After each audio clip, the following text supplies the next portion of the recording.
قد اعترفت بالوجه المأساوي لهذا التاريخ، وبفضلك كانت فرنسا أول بلد في العالم الذي أقر بالرقيق والعبودية واعتبارهما جريمة ضد الإنسانية.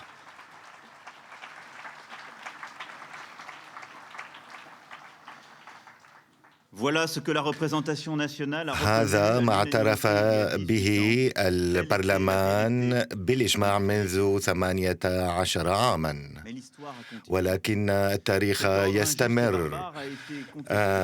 لقد تم الاعتراض على العبودية وتجارة الرقيق من طرف العبيد أولاً الذين رغبوا بالحرية ورفضوا العبودية وولدوا ثقافة وروحانية خاصة وهربوا ومسكوا السلاح، مسكوا الأقلام وقاموا بالثورة. وفي كل مكان في أوروبا على مدى القرن 18 والتاسع عشر أيضا ناضل المثقفون والمفكرون ضد الرقيق والعبودية من أجل الإنسانية. نعم، الكثيرون من هؤلاء دفنوا في مدفنة العظماء لأن نضالهم والتزامهم جعل منهما رجال من العظماء: الأب غريغوار، كوندورسي، لوي دارغريس، فيكتور شولشير. هذا النضال على مدى التاريخ، مدى تاريخ الجمهورية، هو تاريخ الثورة ضد العبودية وإلغاء العبودية والتجارة بالرقيق والانعطاف على مدى القرن التاسع عشر. نعم،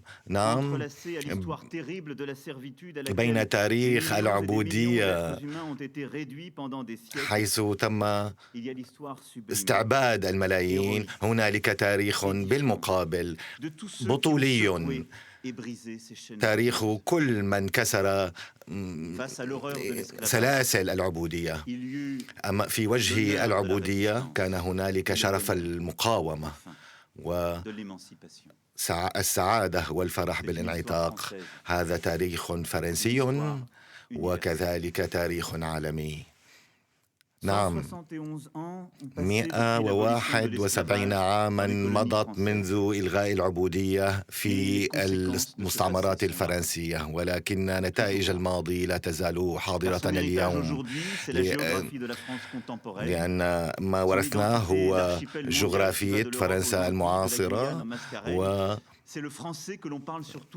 الفرنسية المحكية في كل القارات، وكذلك تلك الأفكار الجديدة واللقاءات التي الغير المتوقعة مثل إيمي سيزير وسانغانكور وكذلك باسكيا وكل لسان الآداب والفنون.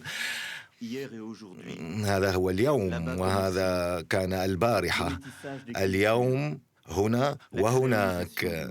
إذن رأينا كيف أن ذكرى العبودية لا تزال موجودة، وهذا ما حمله المناضلون والناشطون والفنون والمواطنون والمنتخبون الذين منذ سنة 1789 ناضلوا من أجل فهم هذا التاريخ وإدراك عمقه. أود هنا أن أحييهم، فبدونهم وبدون كلمات أولئك ونضالاتهم ودون عمل المنتخبين المحليين وبدونك يا سيد جان إيرو ودون الآخرين، فإن قانون الإلغاء العبودية لما كان قد صوت عليه. العاشر من مايو 23 مايو لما كان اعتبرا أياما وطنية للاحتفال. كلهم ذكرونا بالتاريخ ليس لإقامة الفرقة فيما بيننا، وإنما من أجل تذكيرنا بواقعنا. نحن دولة مساواة وأخوة وتنوع، ولهذا فإن ذكرى العبودية لا ينبغي أن تذكر فقط خلال الأيام الاحتفالية وفقط في الخطابات السنوية. نحن بحاجة لفعل ولمؤسسات وللعمل والجهد، وهذه هي الالتزامات التي اتخذتها في سنة 2018 بمناسبة الذكرى 170 لإلغاء العبودية في المستعمرات الفرنسية. أولاً، إنشاء نصب تذكاري في حدائق التويلري في باريس. هذا الصرح سأردنا أن نضعه في مركز باريس في حدائق التويلري، حيث تم التصويت على أول إلغاء للعبودية، وكذلك مبنى البحرية حيث تم تحضير الإلغاء الثاني للعبودية. هذا الجزء من التاريخ سيتجسد في مكان احتفالي حيث يمكننا أن نجتمع لنستعيد الذكرى. هذا النصب التذكاري سيفتتح في عام 2021، وأتمنى أن تلك اللحظة ستشكل مناسبة لاستعادة ذكرى المستعبدين والمنحدرين منهم، وذلك من خلال إشراك كافة فئات المجتمع الفرنسي.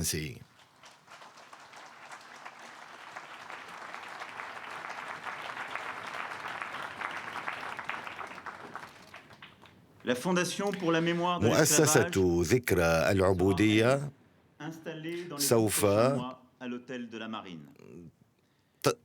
تتخذ مقراً في مكتب البحرية، وأشكر مدير المؤسسة على تحضيره لتقارير ذات الصلة. لقد تم تجميع عدد كبير من الشركاء من القطاع العام والخاص ومن الشخصيات المرموقة من أجل تشكيل لجنة لدعم هذا المشروع. وأشكر كريستيان توبيرا التي ستأتي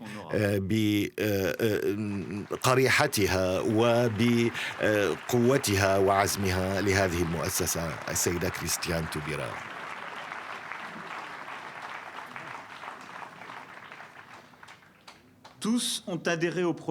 جميعهم انخرطوا تحت المشروع الذي اقترح، أي إنشاء مؤسسة وطنية حديثة تعمل مع الأراضي ما وراء البحار ومنفتحة على العمل الدولي. هذه المؤسسة ستكون شريكاً للدولة والمجتمع المدني وللمعلمين والباحثين والحكومات المحلية والمؤسسات الثقافية والتراثية والفنانين ووسائل الإعلام. وستشكل هذه المؤسسة خدمة لطموح أكبر، أي تعزيز اللحمة الاجتماعية في فرنسا من خلال الاحتفاء بتاريخها وثقافاتها وقيم الجمهورية والانعتاق من العبودية هنا وفي كل أنحاء العالم. ورغبت كذلك أن المتحف المكرس لهذا التاريخ وللنهوض بأشكال التعبير الثقافي، هذا المتحف ينبغي أن تعزز وسائله من خلال تقديم الدعم، وهو متحف بوينت بيتر في ما وراء البحار.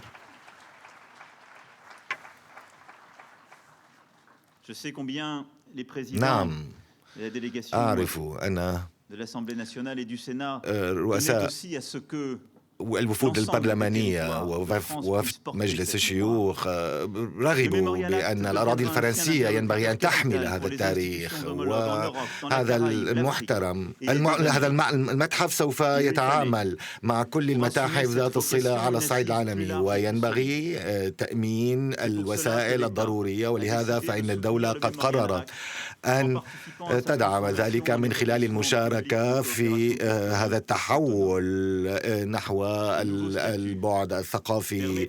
وهذا الوضع الجديد سيسمح بإدارة هذا المدينة وكل المعنيين بهذا المشروع. المقاطعة التي أطلقت هذا المشروع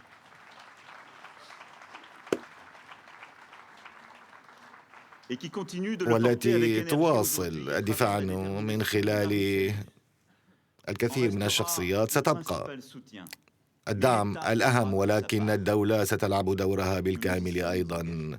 هذا ما التزمنا به فعلا. وأخيرا، نعم، جذور الجمهورية وتنوع الأمة الفرنسية والتحرر من التقوقع هي ما تميز تاريخنا الذي ينبغي أن نوصله إلى الأجيال القادمة. وأشكر كل الطلاب والتلاميذ الحاضرين هنا ومن يمثلوهم من خلال التزامهم تجاه الأساتذة والمعلمين، وأشكر الأساتذة والمعلمين الذين قاموا جميعهم بهذا النشاط. C'est évidemment se souvenir, c'est comprendre notre histoire, c'est en déplier toute la complexité. هذا يعني فهم التاريخ وتعقيداته والعيش اليوم من خلال ما قمتم بها لكي نعكس روح المواطنة ونظهر أن ما يمكن أن يبدو بديهيا ربما ليس بديهيا، وأن هنالك نضالات تطلبت الكثير من التضحية والمساواة والأخوة من أجل تحقيق الأهداف النبيلة. البرامج والمناهج المدرسية تسمح بذلك، فإن تاريخ العبودية هو في صدارة مناهج الدراسية، وأيضا كان في المدرسة الإعدادية أو في المرحلة الثانوية.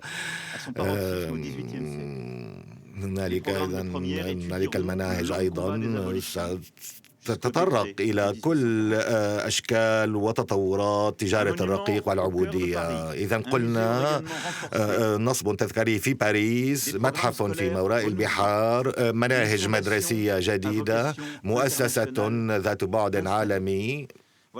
هذه هي سيداتي وسادتي ما تقدمه الجمهورية الفرنسية لتناقل هذه الذكرى، ولكننا لا يمكن أن نتوقف هنا، لأن العبودية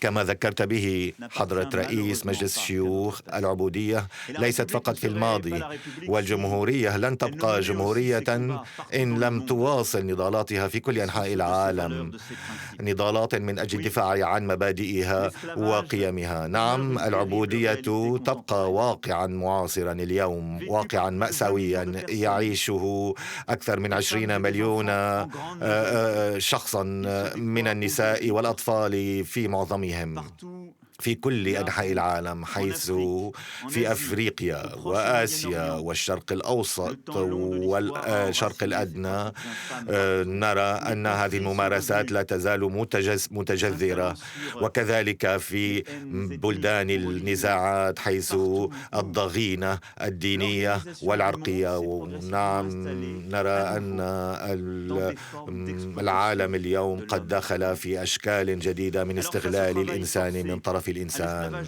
العمل القسري، العبودية المنزلية، الاستغلال الجنسي، وكل أشكال العبودية الجديدة. من واجبنا أن نعمل، هذا هو واجبنا. ولهذا الغرض فإن فرنسا تناضل ضد الاتجار بالبشر في مناطق النزاعات، بينما بوكو حرام وداعش قد دمجت هذه الممارسات في استراتيجيتها الإرهابية. ولهذا فإننا نؤيد مبادرة نادية مراد ودوني دوكويغي لتأسيس صندوق لمساعدة النساء ضحايا العنف الجنسي خلال النزاعات. ولهذا عزيزتي نادية أشكرك على حضورك اليوم هنا. أنت تشكلين تجسيدا لواقع أن النضال لم ينتهي بعد. شكرا على شجاعتك حيث استطعت مقاومة داعش التي أرادت قتلك، الجرائم والاغتصاب والهجرة والعبودية. واجهت ذلك بكل شجاعة ولا تزالين تناضلين لكي يستطيع من بقيوا في المنطقة اليوم من أشكال العبودية، كل ما بقي من أشكال العبودية ينبغي أن تلغى لأنها تعتبر مساسا لكرامتنا. ولهذا فإن نضالك يا نادية هو نضالنا.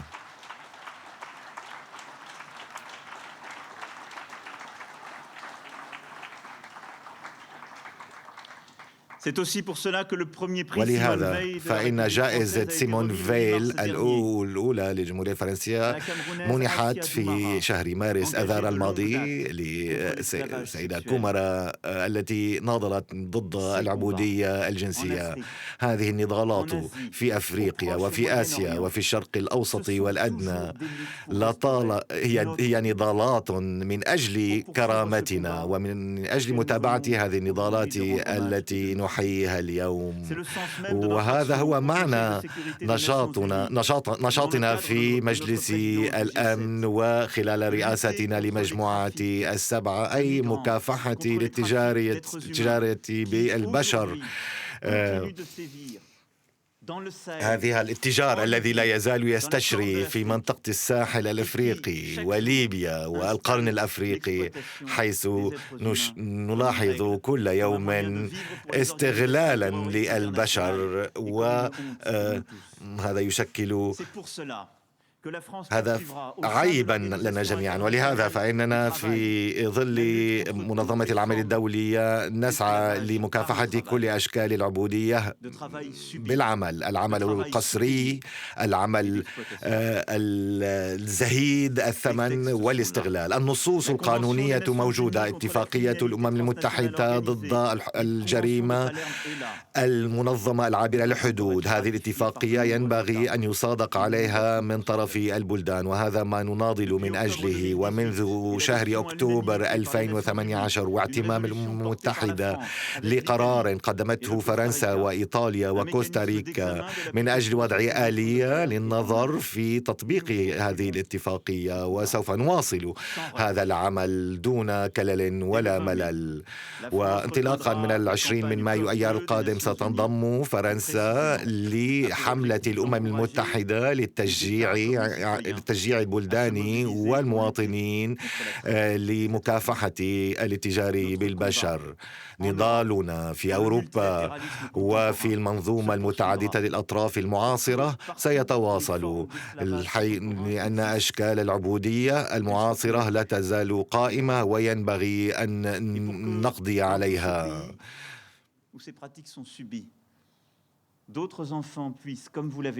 ينبغي أن نحقق للأطفال ما حققناه لأطفالنا هنا، أن يتحدثوا عن العبودية والتجار بالرقيق في الماضي وليس في الحاضر. لا ننسى الرسالة التي أطلقتها فرنسا منذ قرنين من الزمان: البشر يلدون متساوين بالحقوق والواجبات. ومنه نود أن نواصل حمل هذه الرسالة من خلال إعطاء هذه الذكرى أماكن لتسجيلها، ومن خلال مكافحة كل أشكال العبودية في أنحاء العالم، ومن خلال دعم أبطالنا الذين يناضلون من أجل الانعتاق والقضاء على العبودية. نحن نتحدث فقط هنا عن التزامنا ووفائنا بشعارنا، وأن نبقي على جذوة روح النضال والمقاومة، وأن نبقى أوفياء للجمهورية ولما تجسده فرنسا ولما نحن عليه فعلا. شكرا على حسن استماعكم. فلتحيا فرنسا ولتحيا الجمهورية.